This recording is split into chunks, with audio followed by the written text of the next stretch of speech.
Convido a igreja a abrir a sua Bíblia, suas Bíblias, Evangelho segundo escreveu João, no capítulo 2, versículo 1 em diante. Evangelho segundo escreveu João, capítulo 2, diz assim: os irmãos tão somente acompanhem. E ao terceiro dia fizeram-se umas bodas em Caná da Galileia. E estava ali a mãe de Jesus. E foram também convidados Jesus e os seus discípulos para as bodas. E faltando o vinho, a mãe de Jesus lhe disse: não tem vinho. Disse-lhe Jesus: mulher, que tenho eu contigo? Ainda não é chegada a minha hora. Sua mãe disse aos empregados: fazei tudo quanto ele vos disser. Estavam ali postas 6 talhas de pedra para as purificações dos judeus, e em cada uma cabiam 2 ou 3 metretas, ou seja, 100 litros cada uma, totalizando 600 litros. Disse-lhe Jesus: enchei de água essas talhas. E encheram-nas até em cima.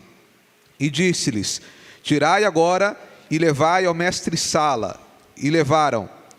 E logo que o mestre-sala provou a água feita vinho, não sabendo de onde viera, se bem que o sabiam os empregados que tinham tirado a água, chamou o mestre-sala ao esposo e disse-lhe: todo homem põe primeiro o vinho bom, e quando já tem bebido bem, então o inferior, mas tu guardaste até agora o bom vinho.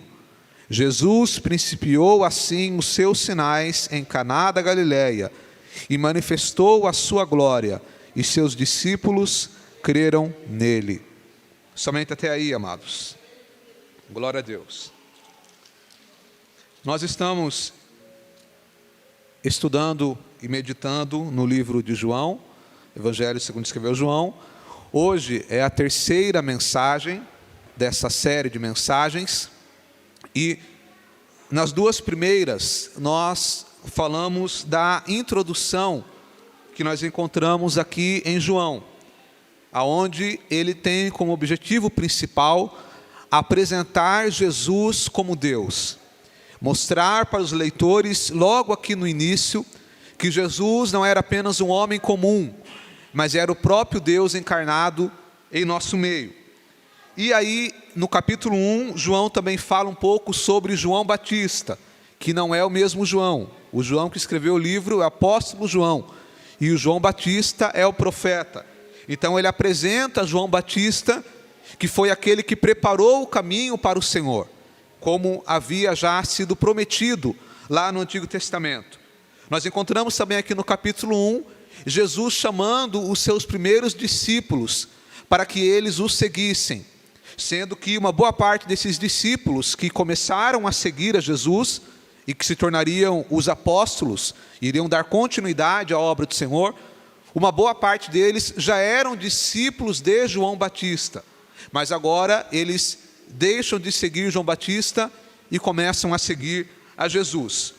E no capítulo 2, nós vamos encontrar o primeiro sinal que Jesus opera, o primeiro milagre que o Senhor Jesus faz.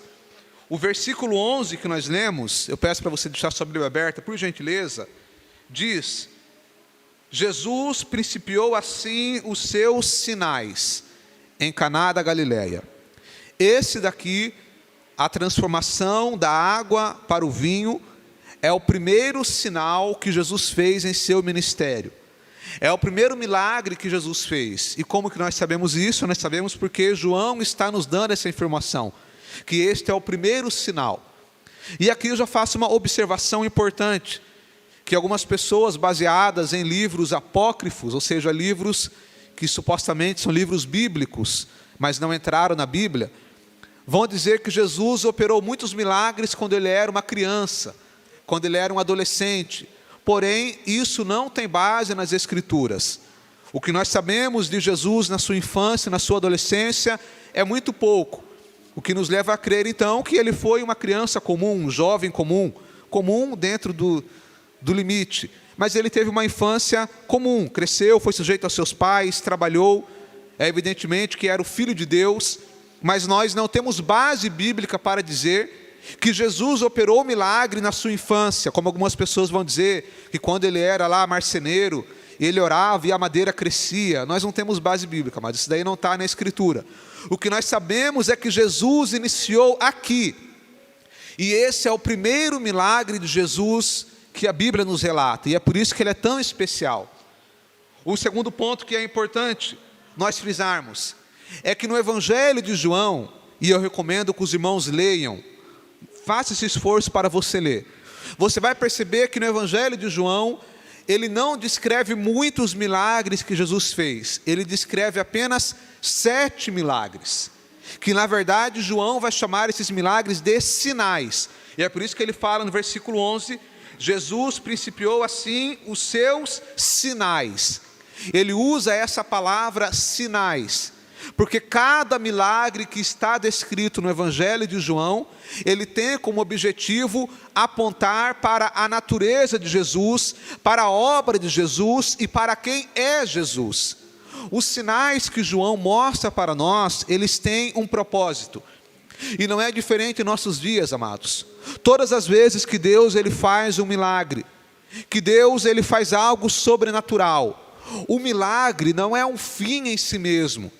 A bênção que Deus nos dá, ela não é um fim em si mesmo. Tudo aquilo que Deus faz é apontando para Jesus. É para que nós creiamos em Jesus, é para que nós sigamos a Jesus. O milagre não é um fim em si mesmo. E é por isso que João fala que Jesus iniciou assim os seus sinais. E nesse milagre em específico, a Bíblia vai dizer que Jesus foi convidado para ir para um casamento, para as festas de um casamento, as bodas, era a festa de um casamento. Uma observação importante é que a festa do casamento, quantos aqui gostam de festa de casamento, amados? É bom, quando não demora muito para servir, né, irmão Cláudio, que tem uns casamentos aí que demora. Então Jesus foi numa festa de casamento, só que tem um porém. A festa naquela época, Jonatas, não era que nem a nossa, que é 1 horinha de festa, 2 horas. A festa era 7 dias, meu amado. Então você que está querendo casar e já está preocupado, meu Deus do céu, como que eu vou alimentar o povo? Imagine 7 dias de festa, meu irmão. Era forte, irmão Valdeci. O costelão tinha que ser um boi para alimentar todo esse povo. Então Jesus foi convidado para a festa. E aí agrava um pouco mais, porque é Jesus e a Bíblia diz, veja comigo, irmãos, para você não ver que eu estou inventando. O versículo de número 2, e foram também convidados Jesus e os seus discípulos. Piorou, porque além de Jesus, era mais 12 que ia com ele, aqui não era 12 ainda. Então, era Jesus e mais os seus discípulos que foram para a festa. E chegando lá, nessa festa que nós não sabemos de quem era, mas tudo indica que era de algum familiar de Maria, mãe de Jesus, porque o texto, quando nós lemos aqui, ela está envolvida nos bastidores da festa. Então, isso leva-nos a pensar que era algum familiar de Maria. Então, está a festa rolando e de repente acaba o vinho.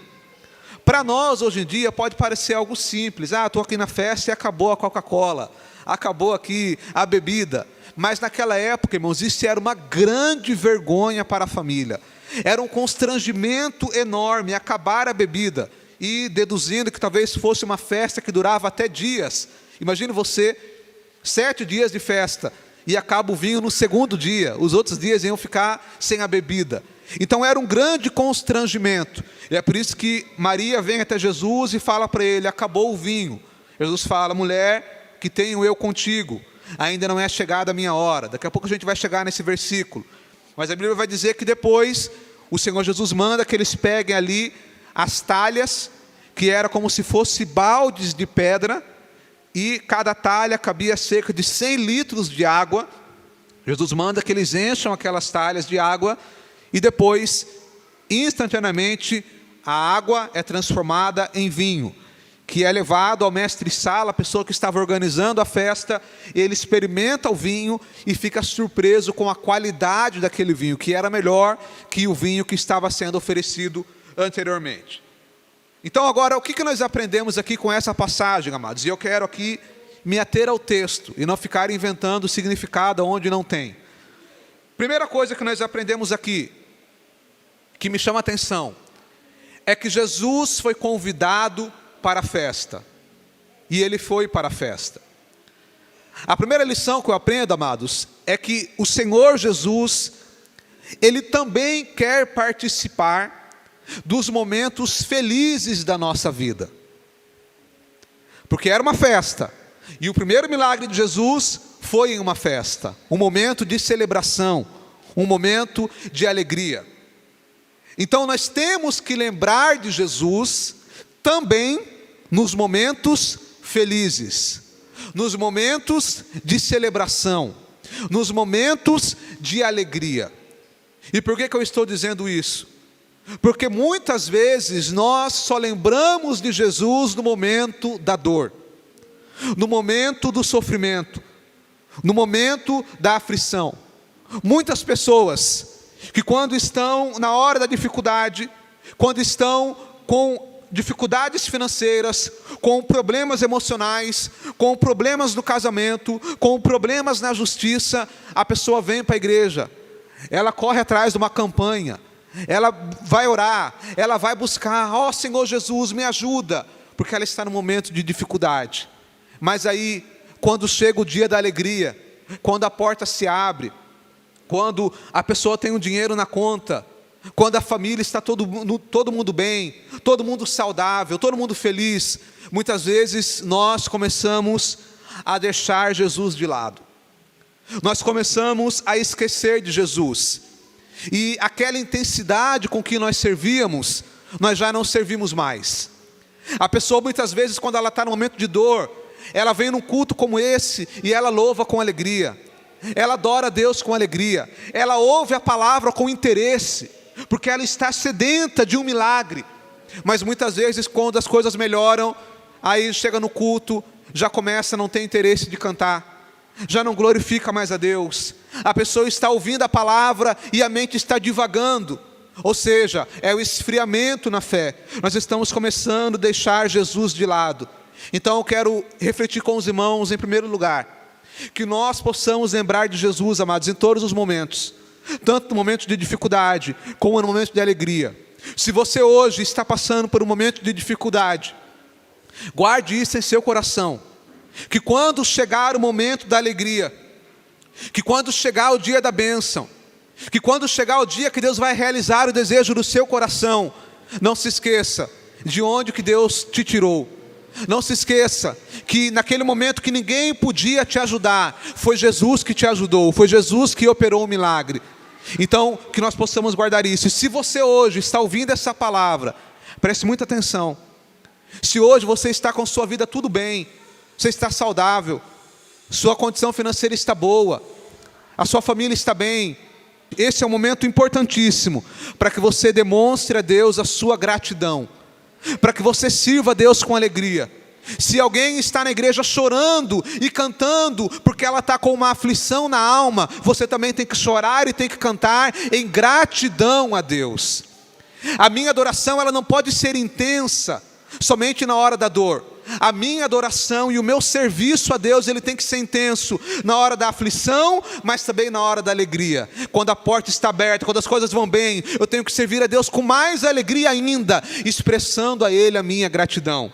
Então, primeira lição, que nós possamos lembrar de Jesus e convidar Jesus para participar de nossa vida também nos momentos de alegria. Segunda lição que eu aprendo aqui nessa passagem, amados, é o papel de Maria. Maria, ela tem um papel importantíssimo aqui nessa passagem, e muitas vezes mal compreendido. O texto vai dizer que Maria vai até o Senhor Jesus e comunica a Ele do problema que estava acontecendo. Olha, acabou o vinho. E Jesus fala: mulher, que tenho eu contigo? Ainda não é chegada a minha hora. Eu lembro quando eu era novo na fé e eu li essa passagem, eu lendo, eu falei, eu acho que Jesus foi meio mal educado aqui, né? Porque ele falou mulher, ele não chamou nem de mãe. Mas não, amados, nós vamos entender aqui o que Jesus quis dizer aqui nesse versículo. Deixa aberto, por gentileza.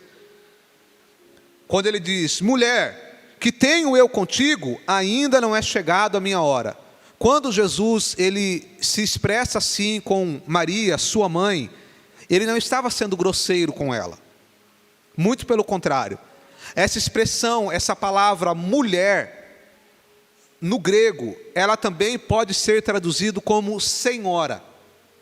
E naquela época, quando alguém falava mulher, não era uma forma grosseira, era uma forma gentil, uma forma carinhosa de tratar uma mulher. Então, quando Jesus fala mulher, era como se ele estivesse falando: minha senhora, que tenho eu contigo? Ou seja, ele estava dizendo mais ou menos assim: minha senhora, que tenho eu contigo, no sentido de minha senhora, esse problema ainda não será resolvido agora. Por isso que ele diz: ainda não é chegado a minha hora. Mas aí vai a pergunta: então por que o Senhor Jesus não chamou de Maria de mãe? Você não vai encontrar em nenhum lugar do Evangelho o Senhor Jesus chamando Maria de mãe. Ele sempre se referia a ela como mulher. Mas não é porque ele não amava e nem respeitava sua mãe, muito pelo contrário. O Senhor Jesus, ele honrava e respeitava tanto a sua mãe, que quando ele estava lá na cruz, mesmo na dor, no sofrimento, ele disse para João, para que ele cuidasse da sua mãe. E é até interessante, amados, que todos os discípulos, todos os apóstolos de Jesus, morreram por amor ao Evangelho, foram sacrificados, foram apedrejados, foram crucificados, foram queimados. O único que, segundo a história, morreu de morte natural foi justamente João. Justamente aquele ao qual Jesus ordenou que cuidasse da sua mãe. É uma informação interessante. Então, por que Jesus não chamava ela de mãe? É porque o Senhor Jesus estava mostrando para Maria, de uma forma respeitosa, que a partir daquele momento, ele tinha iniciado a sua missão. E a missão do Senhor Jesus, ela era infinitivamente superior aos laços familiares. O Senhor Jesus, ele foi gerado por Maria. Ele passou por todas as etapas que um ser humano passa. Ele foi bebezinho, foi amamentado, foi uma criança, foi um adolescente, foi um jovem. E com certeza ele foi sujeito à sua mãe. Ele foi sujeito, ele cumpriu o seu papel. Mas agora Jesus está demonstrando: mulher, é como se ele estivesse dizendo: minha mãe, a partir de agora, eu não serei sujeito mais à senhora, mas eu serei sujeito à vontade do meu Pai. Jesus, quando ele fala assim: mulher, que tenho eu contigo, ainda não é chegada a minha hora, ele estava dizendo de forma respeitosa para Maria, que a partir de agora ele não era mais o filho de Maria, mas ele era Jesus Cristo, o Senhor, e a partir de agora ele iria exercer o seu ministério. E Maria, como mulher de Deus que ela era, ela entende isso, e veja o que ela fala, no versículo 3, sua mãe disse aos empregados: fazei tudo quanto ele vos disser. Ela entendeu o que Jesus disse, e ela fala: olha, tudo que ele vos mandar, faça. É como se ela estivesse dizendo: a partir de agora, eu saio de cena, e quem manda é ele. É como se Maria estivesse dizendo: até hoje, ele foi o meu filho em carne, mas a partir de agora, ele é o Senhor e Salvador, e eu também me sujeito a ele. É isso que é importante nós entendermos. Então Maria, esse foi o papel dela aqui. Jesus não foi desrespeitoso com ela, não. Ele apenas, de forma respeitosa, mostrou para Maria que agora estava iniciando um novo ciclo. E Maria entendeu isso. Terceira lição que eu aprendo aqui, amados. Qual é o propósito desse milagre? Uma vez eu vi um determinado suposto pastor dizendo que Jesus errou aqui. Já pensou uma pessoa falar isso, irmão Cláudio? Jesus errou aqui, eu não concordo com Jesus. Ele falou isso, irmão, sem brincadeira. Jesus transformou água em vinho, que milagre sem sentido. Por que água em vinho? O que isso vai agregar? O que ele não entendeu é que, como eu disse, isso daqui era um sinal. E o sinal aponta para alguma coisa. Quando Jesus transforma água em vinho, esse milagre ele tem um propósito. O primeiro propósito desse milagre é porque a transformação da água para o vinho gerou nos discípulos uma resposta imediata. Veja comigo, amados. versículo 11. Jesus principiou assim os seus sinais em Caná da Galileia e manifestou a sua glória. Agora veja, e os seus discípulos creram nele. Primeiro propósito desse milagre é porque gerou nos discípulos de Jesus a fé. Aqueles homens já estavam andando com Jesus, mas talvez para eles, naquele primeiro momento, fazia só 3 dias, amados, que eles estavam andando com Jesus. Talvez para eles Jesus fosse apenas um professor, como eram os professores da época. Mas Jesus, quando ele opera esse milagre, um prodígio, algo impossível, eles percebem, ele não é apenas um professor, ele é o Filho de Deus, e eles creram nele. Então a transformação tem um propósito inicial de gerar fé nos discípulos. Eu vou contar para os irmãos um aprendizado, que às vezes Deus ele opera milagres, amados, na vida de algumas pessoas, e às vezes nós podemos desprezar as coisas pequenas. Eu me lembro, uma vez, lá na Vila Lucinda, uma irmã pediu a oportunidade para dar um testemunho. E o testemunho da irmã é que ela passou na frente de uma loja e viu um sapato. E ela falou, ai meu Deus, que sapato bonito, eu queria tanto ter esse sapato. Minha mãe lembra desse daí. E aí ela disse que começou a orar para Deus preparar aquele sapato para ela. E ela dando testemunho e eu pensando, meu, vai testemunhar de sapato, meu. E ela testemunhando e tal, e daqui a pouco ela falou que quando ela menos esperava, o marido dela chegou em casa, meu bem, eu vim trazer um presente para você. E ele nem sabia que ela queria aquele sapato. Quando ela abriu a caixa, era o sapato que ela estava pedindo a Deus. E ela contou esse testemunho, irmão, chorando.